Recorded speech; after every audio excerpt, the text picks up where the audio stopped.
The thing about this is that in the manga, Kishi's art can get kind of confusing at times. So when he does action like this, he can't really tell what's going on. So this is like the first time we're getting a real good look at what exactly is going on. It's actually pretty cool. The action scenes are actually pretty good.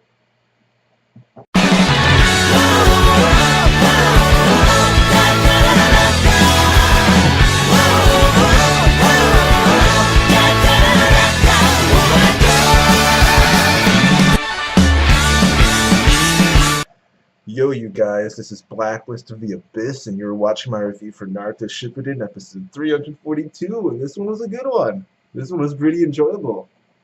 It was pretty legit. I liked it. I really did. I was smiling for most of the episode, actually, until the end there, where they started just talking and talking. But yeah, I really did enjoy this episode. There was a lot of action. We saw Tobi started off by blocking Naruto's Rasengan, and they try to take him out. Because they can't get to the Ghetto Monster without taking him out, so they try to take him out. But by the way, the Ghetto Monster's eyes are bleeding. I just thought that was interesting. But yeah, they fight Tobi, try to beat him.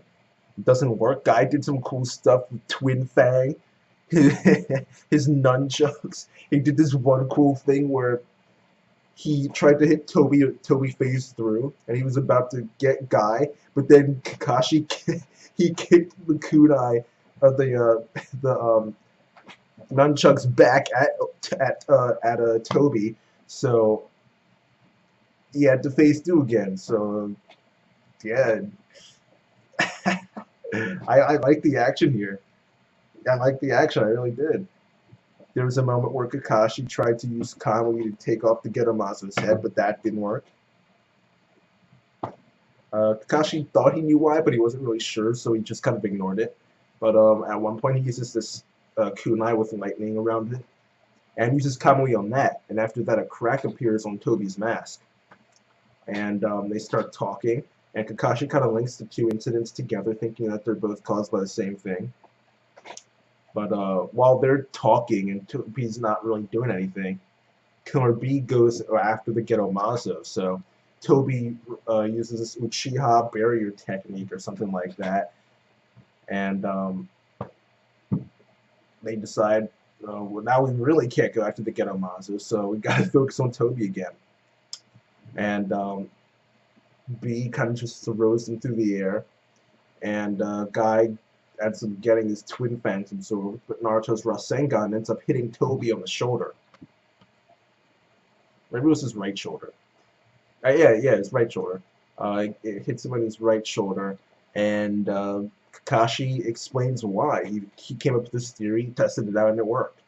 Turns out that if he uses his Kamui on something, and Tobi is phasing through something at the same time, then as soon as a part of Tobi's body touches something else, the part that he's phasing through, then the thing that Kakashi used Kamui on will hit that part of his body. So Naruto was phased through Tobi's arm, therefore it was Tobi's arm that got hit by the Rasengan that Kakashi used Kamui on.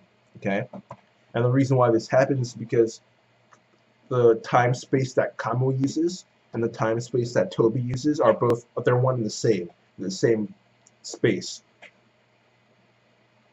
Also, we learned that if Tobi uses if he phases through something, it's not his entire body it's not his entire body that's phasey, I guess, non-solid, I guess you could call it. It's just a particular part of his body, right? So it's pretty clear why the two spaces are linked together.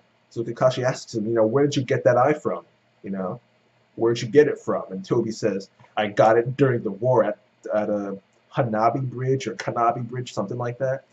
And he says it's where Kakashi became a hero. The Sharingan guy. I forgot the official title, but Kakashi of the Sharingan, I'll call him, because that's what most people call him. But yeah, Tobi says my iPad almost fell over. yeah, Kakashi asks him where he got that eye from, and he tells him where he got it from. And we'll learn the story of how that happens later on. It's not what you think, but yeah, we'll learn. We'll see, we'll get that story later on. But the rest is talking pretty much. It leads up to Naruto attacking Tobi again with QB mode activated. Not like full QB mode, Nine Tails mode, but QB mode with like the jacket and the collar and stuff.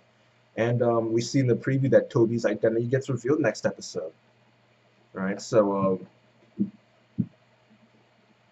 there are really two possibilities. One is the obvious one that everyone's been saying forever, and the other possibility is it's another guy who got the eye. So yeah, that's really it. We'll figure out who it is next week. If you watch the opening, you should be able to figure out who it is, but I'll just leave that there. Overall, I'll give the episode 9 out of 10. I thought it was great. The action was really good. There are clues as to Tobi's identity. It was a really enjoyable episode, and I thought it was great. So, yeah, that's it. It gets a 9 out of 10. Rate, comment, subscribe, and I'll see you guys next time.